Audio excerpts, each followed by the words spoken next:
We're going to take some time today to introduce you to what I'm calling the Circle of Light project for 1991.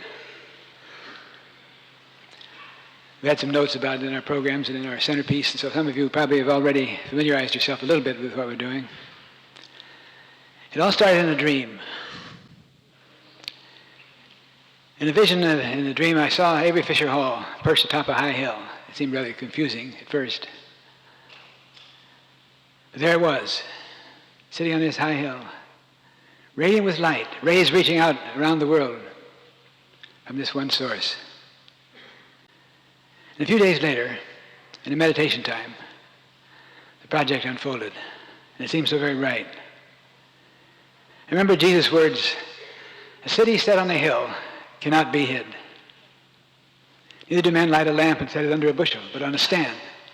It gives light to all the house." George Lamsa gives a little information about this house that cannot be hid. He says that in that day, people in small communities, farming communities and communities for shepherds, the families all stayed in one large community house, many families under one roof. And the house was dark all the time because they had no windows in those days. So in the house they had their lamps fueled by butter.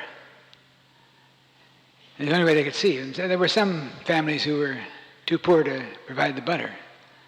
It would be dependent upon the lights of their neighbors so that they could see. Sometimes the neighbors would become a little provoked and irritated and resentful. They were furnishing light for the others who had no light. So they tried to put a block up so that the light wouldn't go over into the other area. Symbolically putting their lamp under a bushel, perhaps even getting under a bushel to do their work so the neighbors wouldn't see the light. So this has meaning then. You see, a city set on a hill cannot be hid. Neither do men light a lamp and set it under a bushel, but on a stand, so that all around can see. Jesus was symbolically trying to help us to understand that every person is a light unto the world. It's important that he let his light shine, to keep the light burning. Because there are many folks in the world who live in darkness, in ignorance, in poverty, in homelessness. They need a greater light. When we understand our true purpose in life, we find that life is a giving process. It's important that we give and let our light shine. I had the realization that went along with this vision of Avery Fisher Hall on a hill. We gather here every Sunday.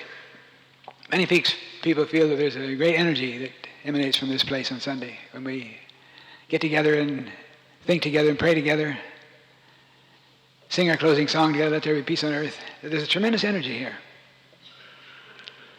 I felt that sometimes it may be that inadvertently we have hit our lamp under a bushel. This energy is a tremendous power.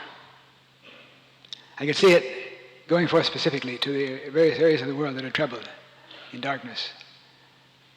On the fields of Saudi Arabia and desert, where we stand perched on the very threshold of a possible war. The tremendous inflationary, recessionary problems here in this country. The indecisions in government, the tax burden that seem inadequate to handle the needs of the communities. People walking in darkness, fear to walk on the streets because of the crime and the difficult projects that are available everywhere. It's a very important time to let our light shine to the world. The logo on the front of the program, if you're not acquainted with it, you might just turn the program for a moment and look at it. It's our symbol, has been for a good while. It evolves as a visual articulation of a very basic insight in my personal philosophy of truth. A totally supportive universe.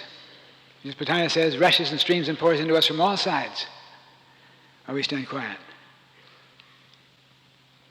Of course, you have to give way to the universal flow to experience the unfoldment of your good. But it comes from within. There's a tremendous life, healing, energy that flows from within us all because we are, after all, spiritual beings. Jesus says, the Father's good pleasure to give you the kingdom. The good pleasure, the will, the divine desire of the Creator to perfect himself in that which has been created. It's a tremendous power within us, working to heal us, to bless us, to direct us. We have to give way. Of course, there's more involved in this in the teaching. It's a vital teaching that works. Amazingly practical. For many have been helped and healed, even saved by this process, and I'm sure many of you can testify to that. There's a tendency in this study of truth to focus on our problems, to presume that the object of truth study is to solve our needs. In our prayers, we sometimes say we tend to expect God to hop to our bidding. And someone says we become, in our relationship to the divine, almost working spiritual slot machines, expecting good things to come out. Many have made the goal of truth demonstration over problems. It's the whole purpose of it. Because it's true, you can find prosperity, you can find success, you can increase your physical condition, you bring harmony into your life and love into your emotions and fulfillment. It all works. But there's a tendency to make the demonstration of things as the goal and end of our whole study. We tend to rate our spiritual growth by the size and frequency of our demonstrations. This is a weakness in this. As we go along, we might find that we've pretty well fulfilled the truth in our life, and we have modestly manifest success and fulfillment. The tendency to begin to think, where do I go from here? What comes next? Sometimes we tend to think that the need is to go deeper into what we call metaphysics. Sometimes we say, I'm looking for a deeper teaching. I love Emmett Fox's statement when he says, the only advanced teaching is when you begin to do something about the truth we think we already know. But there is something we lack, that we look forward to, something we need. So you look again at the logo on the program. You notice that we've changed it a little bit. I call it the maturation of our logo. You notice that in the background is a representation of the world. And the logo is now superimposed upon this symbolic representation of the world, indicating that the next step in our quest for truth, the next step is to take the power, the substance that flows into us, rushes and streams and pours into us from all sides, as Spontana says, and to give it back to the world. To become an instrument for the outreaching of peace and power and love and substance. You notice that the little man in the center of the logo receives the energy from without. The arrows are pointing into him. And then also, if you look at it in another context, the arrows are pointing outward. You give back, give out, radiate this love and peace to your fellow creatures, helping to bring peace and fulfillment and harmony and prosperity to what has been called the global village. The prime motivation for a person attending a service on Sunday is to be fed spiritually. That's all right, that's good. We always hope that you're satisfied and nourished here on Sunday, but there's a tendency to overlook the fact the greater purpose of coming together on a Sunday is to fulfill the role of the idea that life is forgiving. Forgiving. We tend to be almost selfish and self-centered in the idea that we come to get something. How important to get to turn it around and get the idea of giving something. I've mentioned often the story of the Quaker who attended the person who attended a Quaker meeting in the Quaker meeting house. He was puzzled by sitting there in the silence for a long period of time, didn't know what was going on, he had no idea what they did there. He leaned over to the man next to him and whispered, "When does the service begin?" The man stoically said, "When the meeting is over."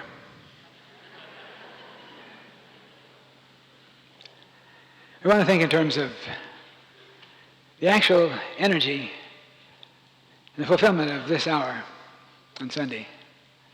Begins when the meeting is over. Begins when we've turned away for a moment from the idea of worshiping God and praising God and giving thanks for good coming into our life through this consciousness of God, and begin to project that consciousness to the world.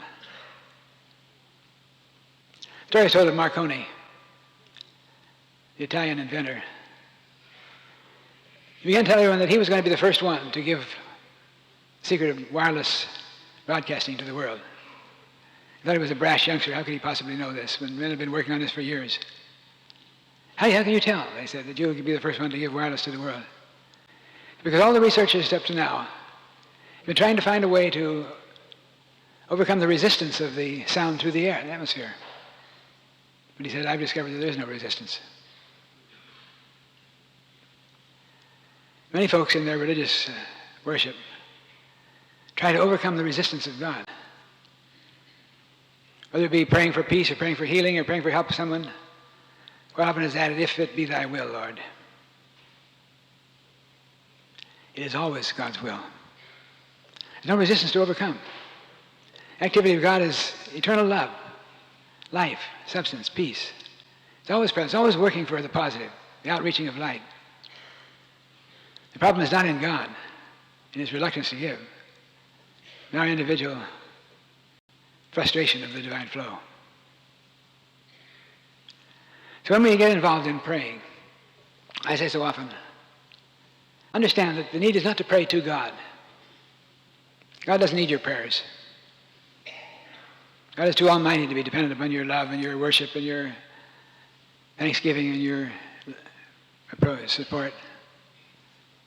God is an eternal love that is ever present, evenly present, everywhere. We need to express it, radiate it, give it forth into activity. You don't pray to God. Pray from the consciousness of God. So your prayer becomes a projection of God's power. Not a hesitant, hoping, wishing God would do something for us. God has done all he can do. God is peace, not he has peace. God is love, not that he can be loving for us. God is life, not that he will heal. God is. Our need is to express it. So we're going to emphasize in our Circle of Light project the need to realize the consciousness of light. We're not going to pray for peace. In the sense that we're not proposing just another group peace prayer project. There are many of those. The weak spot in many such groups, a little about the group process. This is a group here this time, and something happens when the group gets together. There's a dynamic that takes place.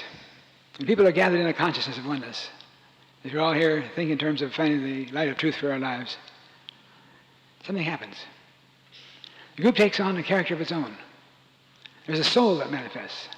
The group's soul knows the needs and expresses the pluses that come out of our consciousness. Are we suggesting that there's a greater concentration of God here because of the large group? Is there more prayer power in a group than in a person praying alone? The answer to that is in what I call the unity principle. The whole of God is present in his entirety at every point in space. God can never be present any more than he already is, anywhere. Yet there's something special about a group. Jesus says, where two or three are gathered together in my name, there I am in the midst. Not Jesus in the midst, but the mystic power of the I am in the midst. There I am in the midst. If the group works in a consciousness of unity, oneness, there's a cosmic power, which I call the power of the swarm. The power of the swarm.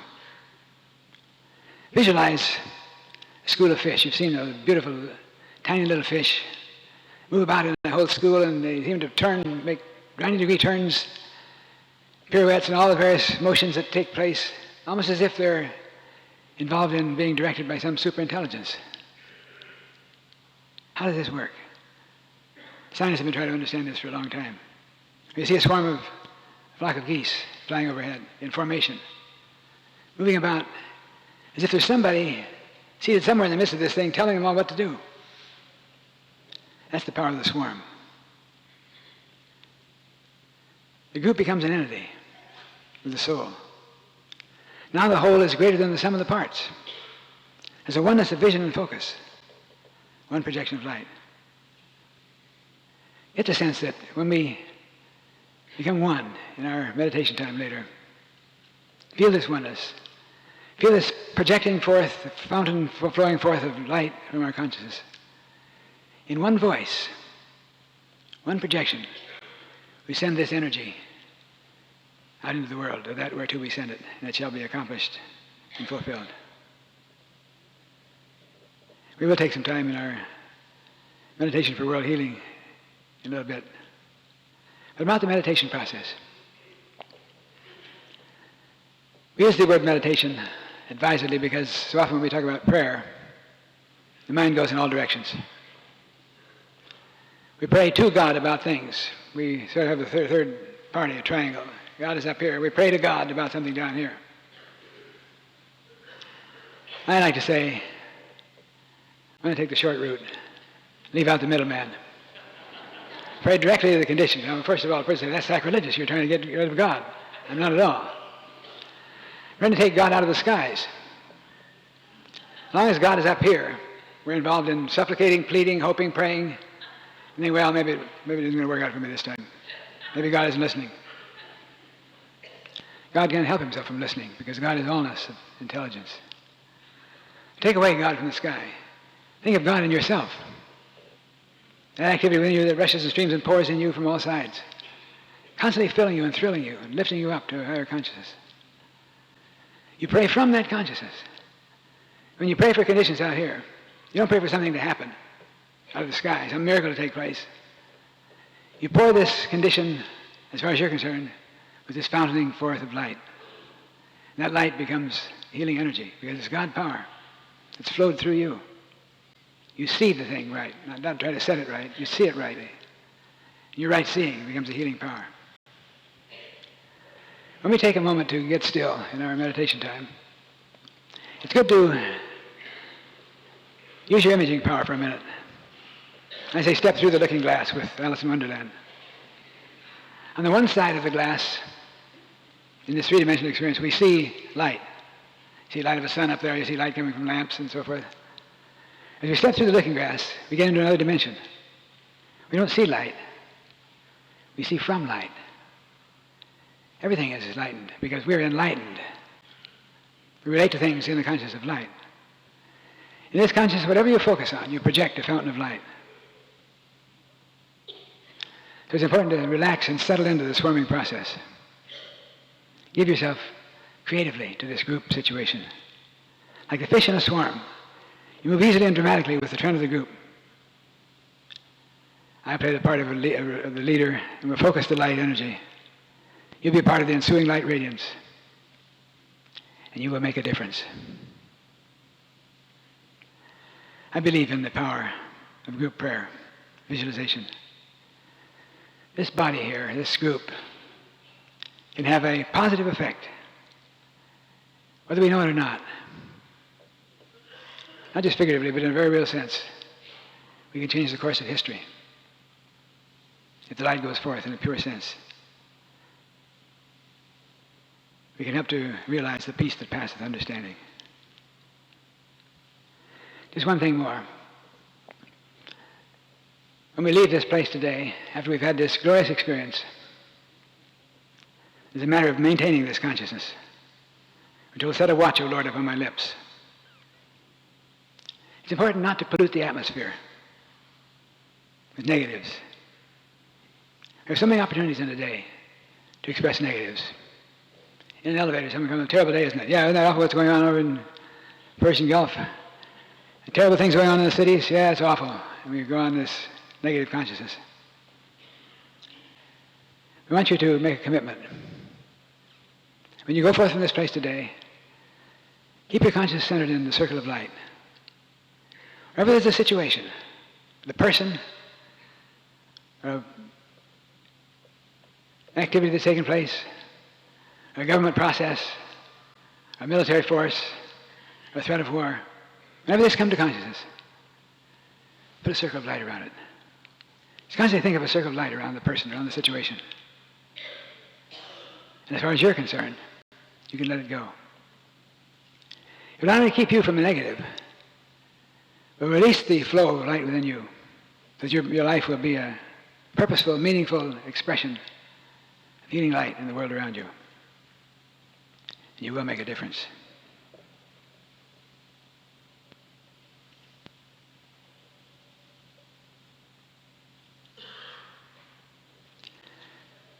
let's just say, in this portion of our service, we acknowledge the practice of the activity of God. We dedicate ourselves to becoming channels. We expect something beautiful to come forth.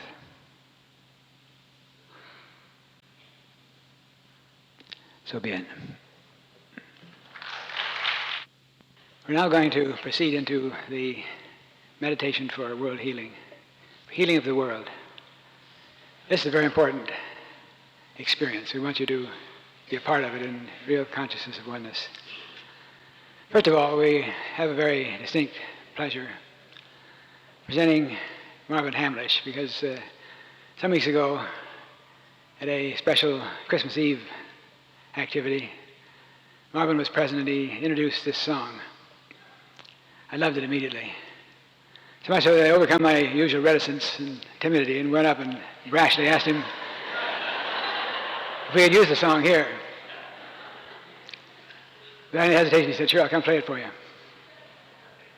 So we took him up at his word. Marvin has come with his wife, Terry, and we're really happy to have him with us. He's going to introduce the song, and Paul will sing it for us. Marvin?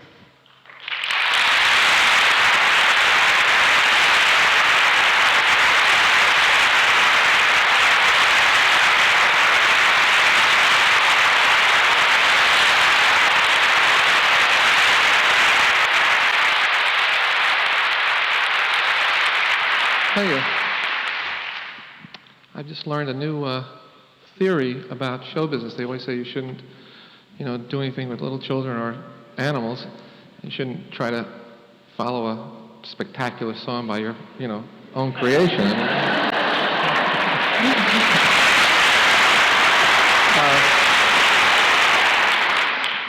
Actually, this song was motivated, in fact, inspired by my wife and her dear friend, who asked me, in fact, had there ever been an anthem written for not just one country, but in fact for everyone.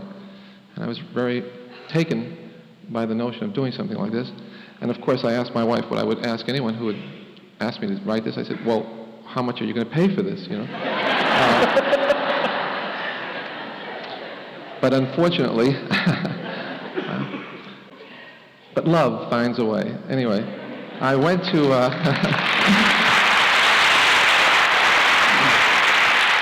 I went to some very special lyricists, Alan and Marilyn Bergman, and I was very thrilled when they came up with what I think is an exceptional lyric.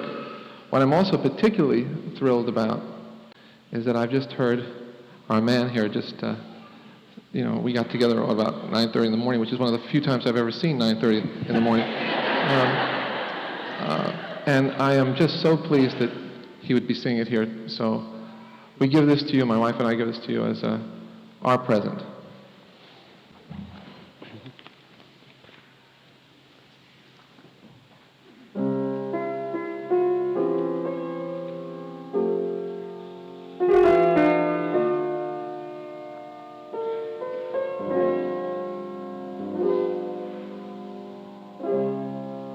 If we all sing one song of love,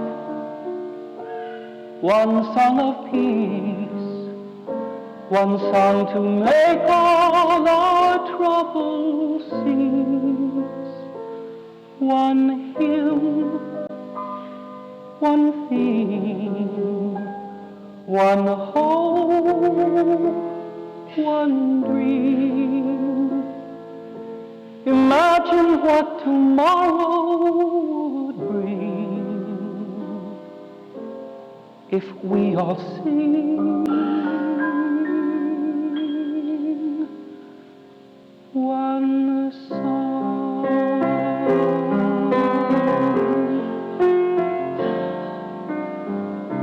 If we all learn the words, just think how great the sound would be. And since the tune is in freedom's key, one voice you'd hear, so pure, so clear.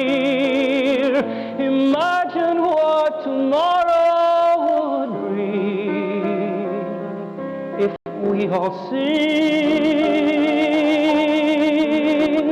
one song. There's just one sun that warms our day.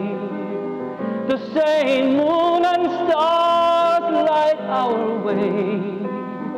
This little ball whirling in space, it's our only home, our only place.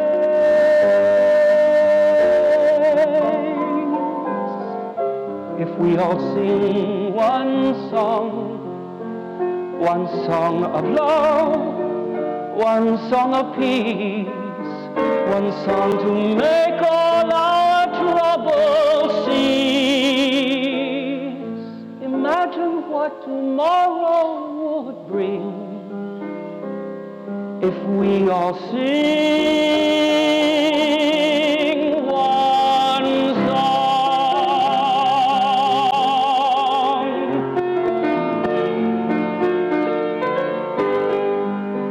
And since the tune is in freedom's key, one voice you'd hear, so pure, so clear.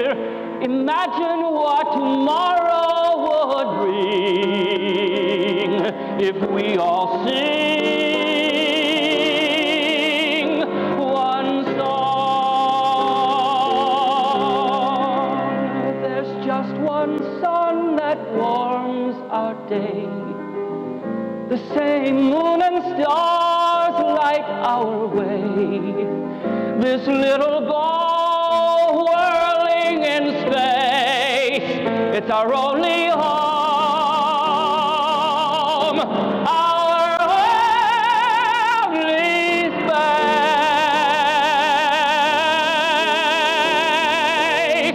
If we all sing one song of love, one song of peace, one song to make all our troubles cease. Imagine what tomorrow would bring. Imagine what tomorrow would bring. Just imagine what tomorrow would bring if we all sang one song. One song.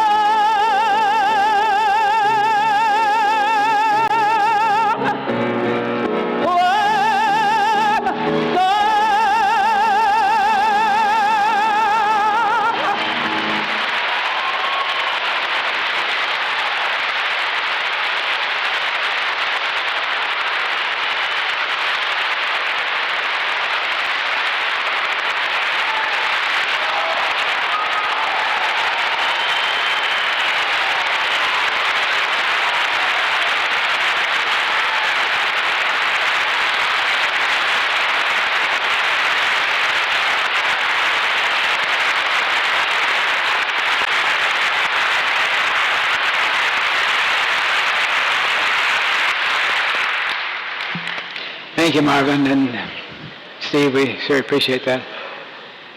Folks, when you hear this song, don't leave now because we're just going to have our meditation time. When you hear this song, as I'm sure you will, radio and television and various other ways, often in the years to come, you'll know you heard it first here at Unity.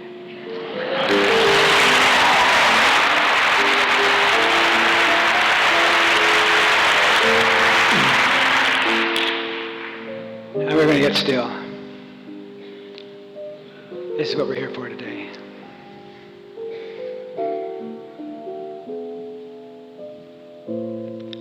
There's a Russian folk song that says, if the people live their lives as if it were a song, for singing out the light, provide the music for the stars to be dancing circles in the night.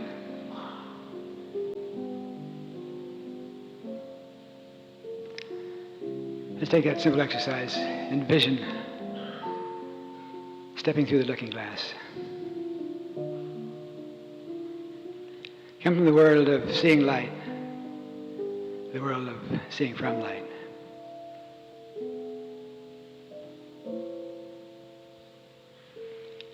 This is a world of magic, a world of wonder. It's a world of great power. It's a light that flows through us, each one. It's the greatest energy in the world.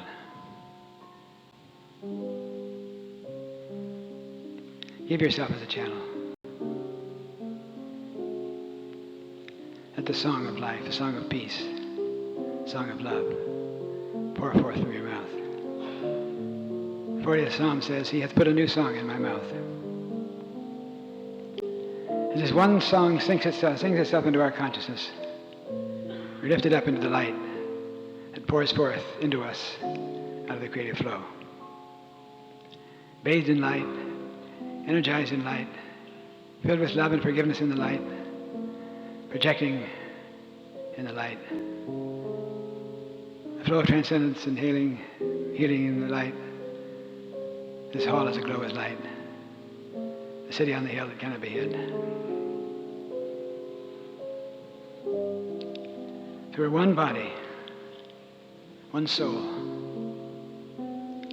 We focus this light with all of its energy. First of all, in the Persian Gulf. Let's focus this light on all the peoples of that area and the soldiers who are placed there on alert. We especially see the light, we see the innate divinity. Then Saddam Hussein and his advisors, President Bush and his military and political advisors, all those involved and could be involved. Circles of light surrounding each one, putting on the armor of protection in the light. We don't know the solution. We don't need to know. We can only keep ourselves centered in the light, the healing light that makes for peace, understanding, justice, integrity, and love. We want to see this light reaching out to all the areas of need, all the darkened points in the world. Need for leadership in government, integrity, honesty and integrity in the business community, stability in the nation's economy, guidance and light in the function of our schools. Light, it can bring the only solution to the problem of drugs and crime, epidemics. As the psalmist says, the prophet Isaiah says, then shall thy light break forth as the morning, thy health shall spring forth speedily. Just for a moment, in quiet, and see this light pouring forth from us, from this hall, as a radiant influence on all the dark areas of the world.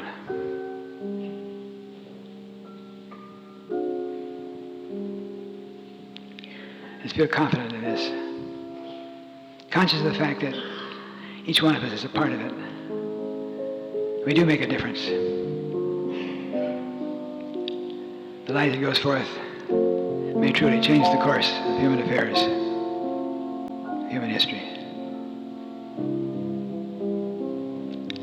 We want this anthem for the world to be just the right note, the one song. You bring peace and harmony and love into the hearts of people everywhere. We're grateful that in this moment together we could do our little bit.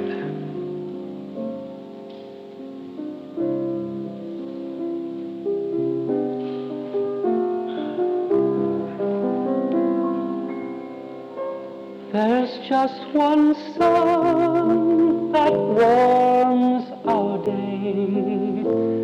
The same old moon and stars light our way.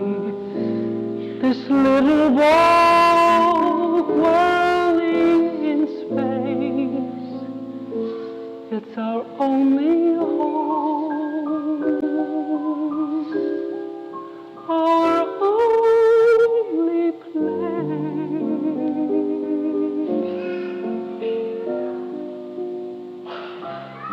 If we all sing one song of love, one song of peace, one song to make all our troubles cease. Imagine what tomorrow would bring. Imagine what tomorrow would bring. Just imagine what tomorrow would bring. If we all sing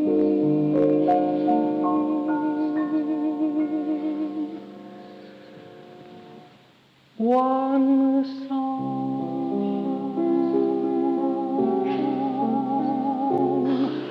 one song.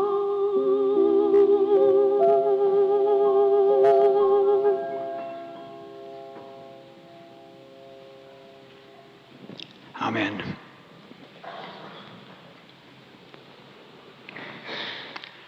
Just imagine what would happen in the world if we'd all sing that one song. On this note, we're going to close our meeting. I want to thank Marvin and Steve and Paul and Olga, who've helped so much to make this effective. I want to thank each one of you for going forth in the light, maintaining this consciousness, using it every time you can, the circle of light that you place around the disturbed and darkened areas. We're going to close with our usual Let There Be Peace, but today, as we stand, we'll hold hands, and we'll also, at the close of it, raise our hands as we do so often.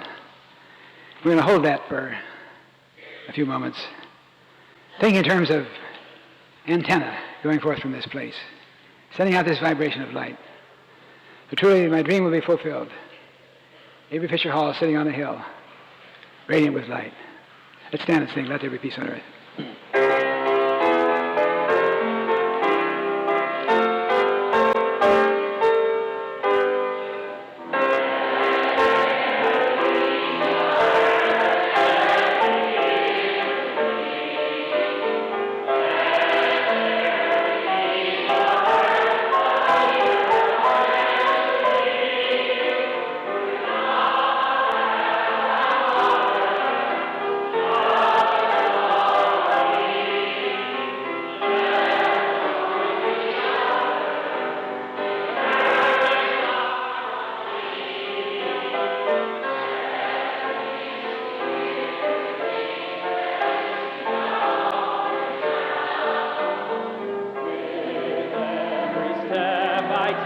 Let this be my solemn vow, to take each moment and live each moment in peace eternally. Let there be peace on earth, and let it begin with me.